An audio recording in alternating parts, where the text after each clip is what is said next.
ప్రభువైన యేసుక్రీస్తు నామములో ప్రతి ఒక్కరికి శుభములు తెలియచేస్తూ ఉన్నాను.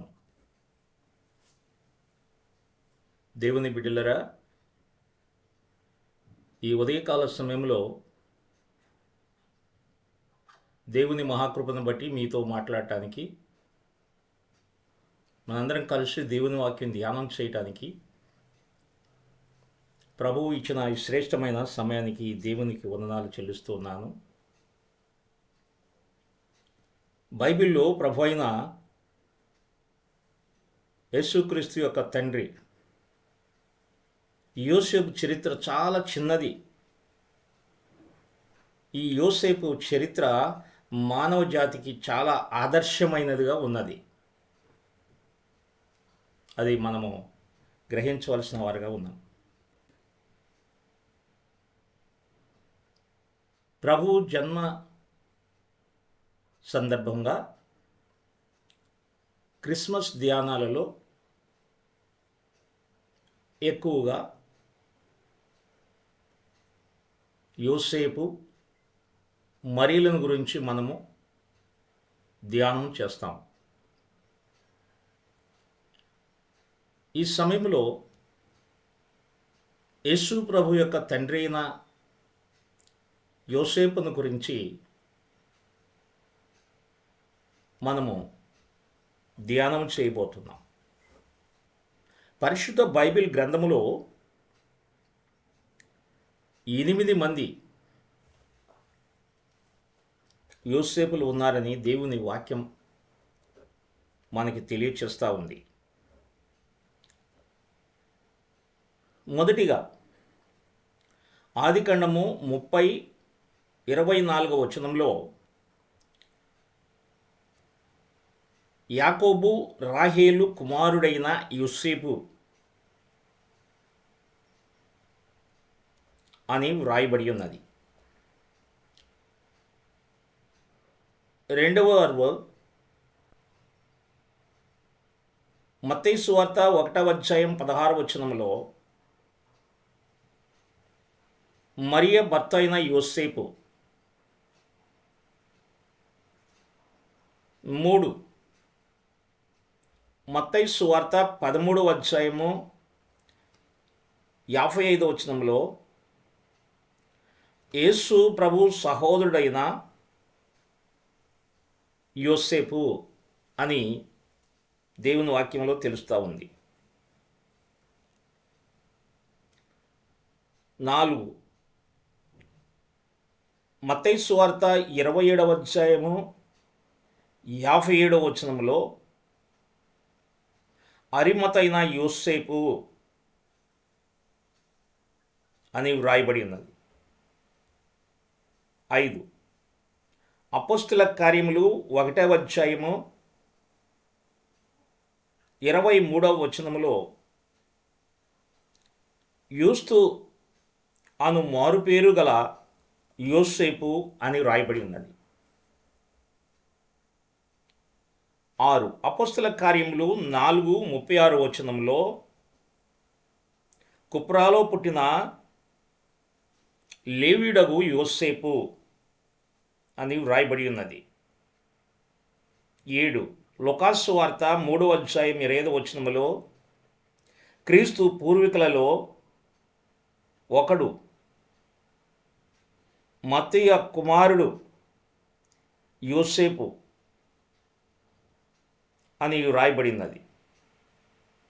8 లూకాసు వార్త 3:30లో క్రీస్తు పూర్వీకులలో మరి ఒకడు యోనాము కుమారుడైన యోసేపు అని వ్రాయబడి ఉన్నది. పరిశుద్ధ బైబిల్ గ్రంథంలో 8 మంది యోసేపులు ఉన్నారు. వీరిలో ప్రాముఖ్యమైన వారు మనకు తెలిసిన వారు మొదటిగా యాకోబు రాహేలు కుమారుడైన యోసేపు. ఇశ్రాయేలీయుల చరిత్రలో ఒక ప్రాముఖ్యమైన స్థానాన్ని సంపాదించుకున్నాడు యోసేపు. తల్లిదండ్రులకు అన్నదమ్ములకు దూరమై అన్నల చేత అమ్మబడి ఐగుప్తు దేశానికి బానిసగా వెళ్ళి అన్య దేశంలో కూడా దైవ భయము కలిగి దేవుడు నన్ను చూస్తున్నాడు, దేవుడు నన్ను గమనిస్తున్నాడు అని భయము కలిగి తనకు కలిగిన శోధనలో పడిపోకుండా శ్రమలు వచ్చిన, నిందలు వచ్చిన, చెరసాల్లో ఉన్న దేవుని చిత్తాన్ని కనిపెట్టి దేవుడు తన సమయాన్ని అనుగ్రహించేంత వరకు దేవుని వాక్యం చేత పరీక్షించబడినప్పటికీ సమయం వచ్చినప్పుడు దేవుడు యోసేపుని ఐగుప్తు దేశంలో ఒక ప్రాముఖ్యమైనటువంటి వ్యక్తిగా, ఒక ప్రధానమంత్రిగా హెచ్చించిన విధానం మనకు తెలుసు. యోసేపు ద్వారా ఇశ్రాయేలీయుల కుటుంబం అంతా కూడా ఐగుప్తుకి వెళ్ళటం, ఐగుప్తులో వారి సంతతి విస్తరించటం, యోసేపును బట్టి ఇశ్రాయేలీయులు ఎంతో శ్రేష్టమైనటువంటి స్థలములో వారి నివాసం ఉండటం దేవుని వాక్యం ద్వారా మనం తెలుసుకున్నాం. అయితే యోసేపు ఒక ప్రత్యేకమైన స్థానము కలిగిన వ్యక్తి మనము అర్థం చేసుకోవాలి. యోసేపు ద్వారా మనం నేర్చుకోవాల్సిన పాఠం, దేవుడు చూస్తున్నాడు, దేవునికి వ్యతిరేకంగా నేను పాపం చేయను, దేవుని చిత్తానికి నేను లోబడి ఉంటాను,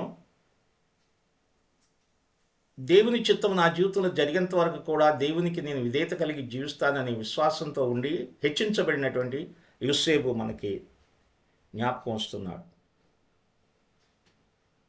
ఇక్కడ రెండోవారు మరియా భర్త అయిన యోసేపు. ఈ యోసేపుని గురించి మనము ధ్యానం చేయకముందు ఇంకా మనం గమనిస్తే ప్రభు సహోదరుడైన యోసేపు అని, తర్వాత మత్తయి సువార్త 27:57 వచనములో అరిమత అయిన యోసేపు అని వ్రాయబడింది. అరిమత అయిన యోసేపు గురించి ఏం రాయబడిందంటే యేసు శిష్యుడు అని ఆయన గురించి రాయబడింది. కొంతకాలం రహస్యంగా ఉన్నాడు, తర్వాత బహిరంగంగా ప్రభు కొరకు నిలబడ్డాడు. అందుకని యేసు శిష్యుడు అరిమత అయిన యోసేపు. ఎంతోమంది శిష్యులు ఉన్నారు. యేసు ఏర్పాటు చేసుకున్న 12 మంది శిష్యులు ఉన్నారు. అందరూ చెదిరిపోయినా తన యొక్క త్యాగాన్ని, తన సమర్పణను యేసు కొరకు నిలబడినటువంటి వ్యక్తిగా కనపడుతున్నాడు.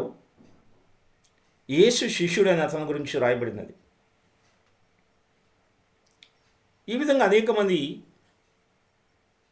యోసేపులు పరిశుద్ధ గ్రంథంలో 8 మంది ఉన్నారు. 8 మందిలో ప్రాముఖ్యమైన వారిని గురించి మనము విన్నాం. అయితే ఈరోజు ఈ సమయంలో మనము మరియా భర్త అయిన యోసేపుని గురించి మనము ధ్యానిద్దాం. దేవుని వాక్యంలో మత్తయి సువార్త 1:15-16 వచనాల్లో ఎలీహూదు ఎలియాజరును కనెను, ఎలియాజరు మత్తానును కనెను, మత్తాను యాకోబును కనెను, యాకోబు మరియ భర్త అయిన యోసేపును కనెను, ఆమె యందు క్రీస్తు అనబడిన యేసు పుట్టెను. మరియ భర్తగా గుర్తింపు కలిగినటువంటి యోసేపు కన్య మరియతో ప్రదానము చేయబడిన భర్తగానే ఉన్నాడు. ఈ యోసేపు చరిత్రలో ఒక ప్రాముఖ్యమైనటువంటి వ్యక్తిగా గుర్తింపు పొందాడు. అదే కాకుండా ప్రభువైన యేసుక్రీస్తుకి భూలోక సంబంధించిన తండ్రిగా పిలబడటం అనేది గొప్ప ధన్యత. ఈ యోసేపులో ఉన్నటువంటి ప్రాముఖ్యమైనటువంటి విషయాలను మనము ధ్యానం చేద్దాం. మొదటిగా, యోసేపు దావీదు వంశస్థుడు అని వ్రాయబడింది. లోకస్వార్త 1:27 దావీదు వంశస్థుడైన యోసేపు అను ఒక పురుషునికి ప్రదానము చేయబడిన కన్యక యొద్దకు దేవుని చేత పంపబడినని రాయబడింది. అంటే దావీదు వంశస్థుడు అని యోసేపును గురించి రాయబడింది. ఈ యోసేపు దావీదు వంశములోను గోత్రములోను పుట్టినవాడని లోకాసువార్త 2:4-5 మనకు కనపడుతుంది. అంటే ఇక్కడ యోసేపు దావీదు వంశస్థుడు, దావీదు గోత్రికుడు. దావీదు రాజవంశానికి చెందినవాడు. దావీదు యోధా గోత్రము నుండి వచ్చినవాడు. కాబట్టి యోధా గోత్రము నుండి వచ్చిన దావీదు వంశస్థుడుగా యోసేపు ఒక ప్రత్యేకమైన స్థానాన్ని అలంకరించినట్లుగా మనకు కనపడుతుంది. మనము ప్రభువైన యేసుక్రీస్తు యొక్క వంశావళిని గమనిస్తే అబ్రహాము కుమారుడు దావీదు, దావీదు కుమారుడు యేసుక్రీస్తు అని మనము వంశావళిలో చూస్తాం. కాబట్టి అబ్రహాము నుండి దావీదు వరకు, దావీదు ఇశ్రాయేలును పరిపాలించిన ఒక ప్రాముఖ్యమైనటువంటి రాజుగా చరిత్రలో ఉన్నాడు. దావీదు రాజవంశం, ఆ రాజవంశానికి సంబంధించినటువంటి వ్యక్తి యోసేపు అని దేవుని వాక్యం మనకు చెబుతుంది. కాబట్టి యోసేపు దావీదు వంశములోను గోత్రములోను పుట్టినవాడని ఆయన గురించి రాయబడింది. తర్వాత యోసేపు నీతిమంతుడు. మత్తయి సువార్త 1:19 ఆమె భర్త అయిన యోసేపు నీతిమంతుడై ఉండి ఆమెను అవమానపరచనొల్లక రహస్యముగా ఆమెను విడనాడనుద్దేశించెను. యోసేపు నీతిమంతుడు. అతడు యవ్వన కాలములో దైవభయం కలిగిన వాడు, ధర్మశాస్త్రాన్ని అనుసరించేవాడు, చాలా పవిత్రంగా నిష్కలంకంగా జీవించేటువంటి వ్యక్తి. అందుకని అతని గురించి నీతిమంతుడు అని వ్రాయబడింది. అందుకని దేవుని వాక్యం ఏం చెబుతుందంటే, ఆమె భర్త అయిన యోసేపు నీతిమంతుడై ఉండి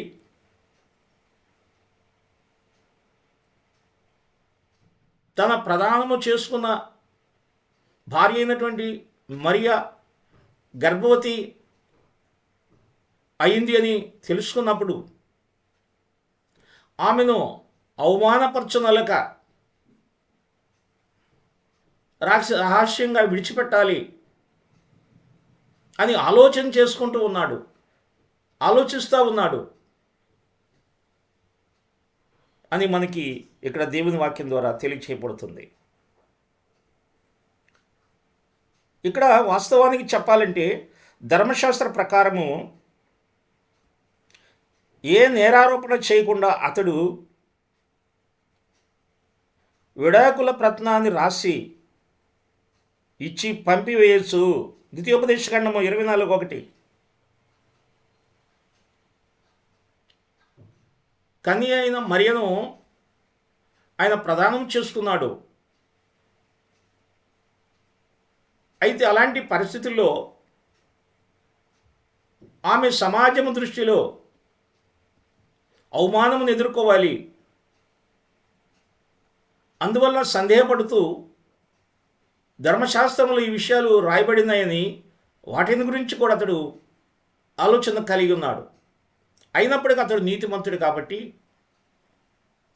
చాలా ఓపికగా ఆలోచిస్తూ ఉన్నట్లు దేవుని వాక్యము కనపడుతుంది. కాబట్టి యోసేపు కలంకము లేనివాడు, లోక మాలిన్యము అంటుకోకుండా జీవించువాడు. 3 స్వప్నవరము కలవాడు. యోసేపు స్వప్నవరము కలవాడు. మత్తయి సువార్త 1:20 ఇదిగో ప్రభుదూత స్వప్నమందు అతనికి ప్రత్యక్షమై అని వ్రాయబడింది. దేవుని దూత తనకు ప్రత్యక్షమైంది. స్వప్నమందు తన కలలో దేవుని దూత ఆయనకి కనబడి, దావీదు కుమారుడైన యోసేపు, నీ భార్య అయినటువంటి మరియా పరిశుద్ధాత్మ ద్వారా ఆమె గర్భవతి అయినది. పరిశుద్ధాత్మ ద్వారా ఆమెని గర్భవతి కావటానికి దేవుడు ఏర్పాటు చేసుకున్నాడు.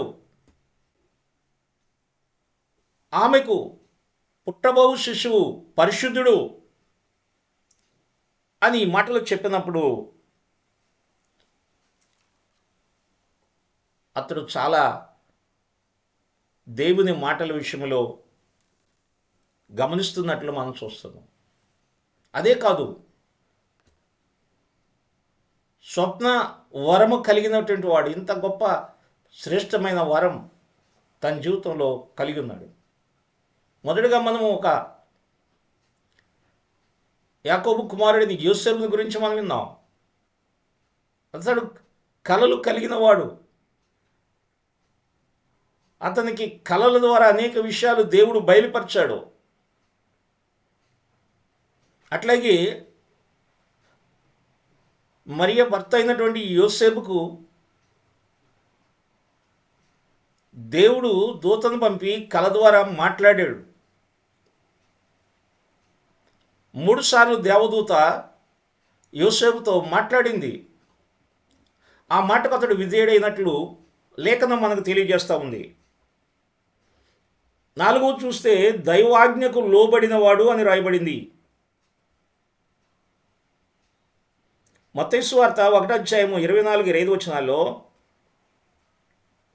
యోసేపు నిద్ర మేలుకొని ప్రభుదూత తనకు ఆజ్ఞాపించిన ప్రకారము చేసి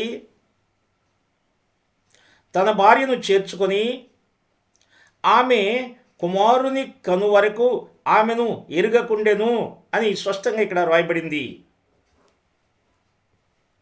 యోసేపు దేవదూత మాట వినిన వెంటనే నిద్ర మేలుకొని లేచి తన భార్యను తన గృహంలో చేర్చుకున్నాడు. వెంటనే విధేయత చూపినాడు. వెంటనే దేవదూత మాటకు విధేయత చూపినటువంటి వ్యక్తిగా కనపడుతున్నాడు. అంటే దైవాజ్ఞకు లోబడినవాడు యోసేపు. అదే కాదు, దేవదూత ఏం చెప్తే అది చేయడానికి ఇష్టపడ్డాడు. వెంటనే మత్తయి సువార్త 1:21 కూడా దేవదూత చెప్పింది, నీ యొక్క భార్యకు పుట్టబోయేటువంటి శిశువుకు నువ్వు ఎలాంటి పేరు పెట్టాలి, యేసు అని పేరు పెట్టాలి అని దేవదూత చెప్పింది. అదేవిధంగా దేవదూత చెప్పిన విధంగా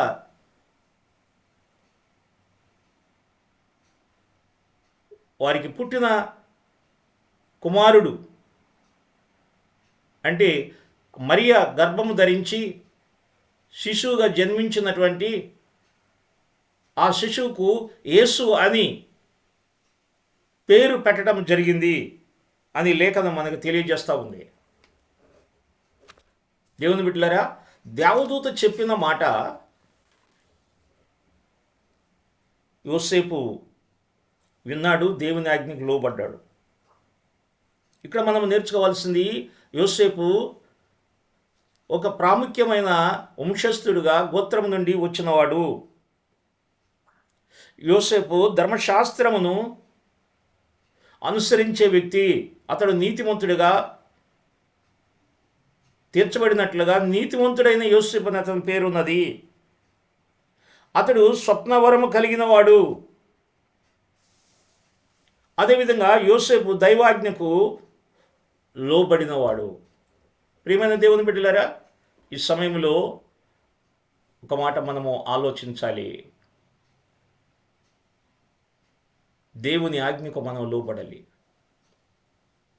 పరిశుద్ధ గ్రంథములో దేవుడు మన కొరకు ఎన్నో ఆజ్ఞలు ఇచ్చాడు.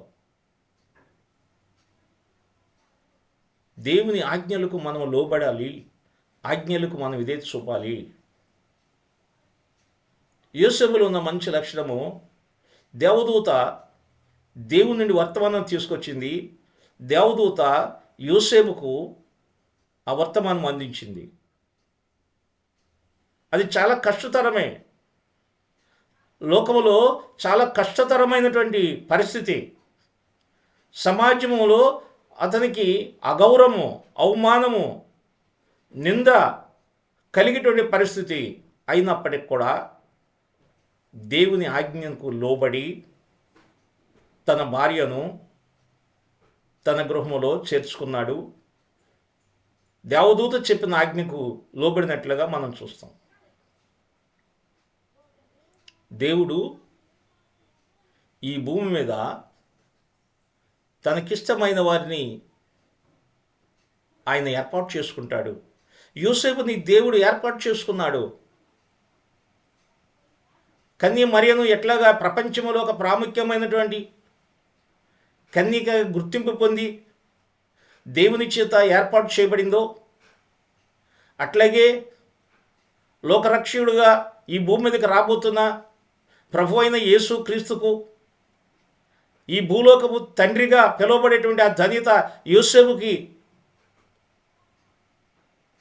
దొరికినది. అది ఎంతో ధన్యత. యేసు ప్రభు యొక్క తండ్రిగా, భూలోక సంబంధించిన తండ్రిగా ఆయన పిలువబడ్డాడు. ప్రియమైన దేవుని బిడ్డలారా, ఈ సమయంలో మనము ఆలోచించదాం యోసేపులో ఉన్న మంచి లక్షణములను. అతడు ధర్మశాస్త్రాన్ని అనుసరించేవాడుగా ఉన్నాడు. అతడు నీతిమంతుడిగా తీర్చబడినట్లుగా ఇక్కడ మనకు తెలియచేయబడుతుంది. నీతిమంతుడు అని చెప్పబడింది. అయితే మనం ఆలోచించాలి, ఇప్పుడు మనము మరి నీతిమంతులుగా మనం తీర్చబడాలంటే లోకరక్షకుడైన యేసుక్రీస్తు ఈ భూమి మీదకి వచ్చి ఆయన ఈ లోకములో జీవించి 33 సంవత్సరాలు ఈ లోకములో ఆయన జీవించి సిలువలో మరణించి సమాధి చేయబడి 3వ దినాన మృత్యుంజయుడిగా తిరిగిలేచి 40 దినాల తర్వాత ఆరోహణుడై పరలోకానికి వెళ్ళి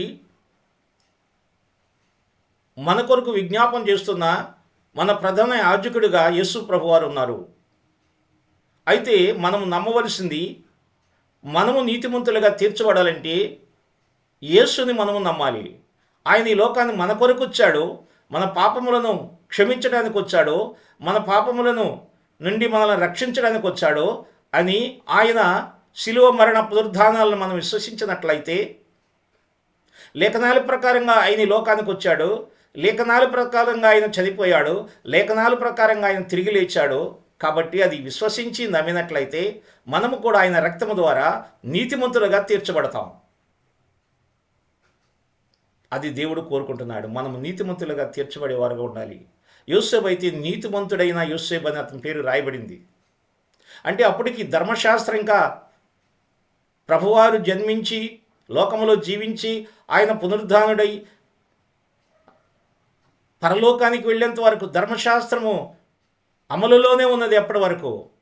అయితే ఆయన పునరుద్ధానుడిగా తిరిగి లేచిన తర్వాత, ఆయన మన కొరకు రక్తం చిందించిన తర్వాత, ఆయన చేసిన విమోచన కార్యాన్ని బట్టి మనము నీతిమంతులుగా తీర్చబడతాం. కాబట్టి యేసు ప్రభుని మనము విశ్వాసంతో అంగీకరించినట్లయితే ఆయన మనలను నీతిమంతులుగాను తీర్చి ఆయన బిడ్డలుగా మనల్ని అంగీకరిస్తాడు.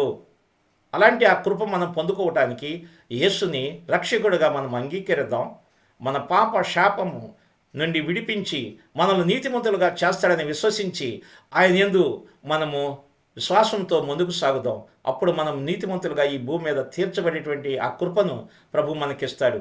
నీతిమంతుడిగా తీర్చబడినటువంటి వాడు విశ్వాసం మూలంగా జీవిస్తాడని దేవుని వాక్యం ఉంది. విశ్వాసంగా మూలంగా ఉండేటువంటి వాడు నీతిమంతుడిగా ఉంటాడు అని దేవుని వాక్యం మనకు చెబుతుంది. కాబట్టి యేసునందు విశ్వాసం ఉంచడం వలన మనం నీతిమంతుడిగా తీర్చబడుతున్నాం. తీర్చబడటమే కాదు, ఒకరోజు మనకు ఒక నిరీక్షణ ఉన్నది. యేసు వస్తాడు, ఆయన ఎదుర్కొంటాం, ఆయన కలుసుకుంటాం, ఆయన సిద్ధపరిచిన స్థలములు ఆయనతో పాటు మనం ఉంటాం. అలాంటి నిరీక్షణతో, విశ్వాసంతో యేసుని అంగీకరించి నీతిమంతులుగా తీర్చబడి ప్రభు కృపలో ముందుకు సాగుదాం. దేవుడి మాటలు దీవించి ఆశీర్వదించునుగాక. ఆమేన్. ప్రార్థన. మహోన్నతుడైన తండ్రి, పరిశుద్ధుడైన దేవ, నీ పరిశుద్ధమైన పాదాలకు స్తోత్రాలు చెల్లిస్తున్నా. ఈ సమయంలో నీ మాటలు వినుస్తున్న బిడ్డలందరినీ మీరు జ్ఞాపకం చేసుకోండి. మీ కృపా కనికరములు నీ బిడ్డల మీద ఉంచండి.